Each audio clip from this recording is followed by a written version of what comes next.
งสุขิโตโหมิขอให้ข้าพเจ้า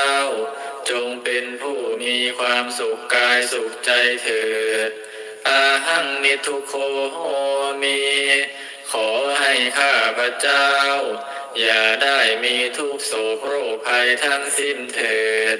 อาหังอาเวโรโหมิขอให้ข้าพเจ้า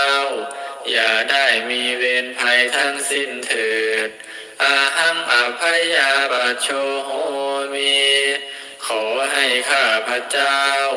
อย่าได้มีความพยาบาทเบียดเบียนเถิดอาหังอานิโคโหมิขอให้ข้าพเจ้าอย่าได้มีความทุกข์กายทุกข์ใจเถิดอาหังสุขีอัตตานังปริหารามิขอให้ข้าพเจ้าจงมีความสุขกายสุขใจ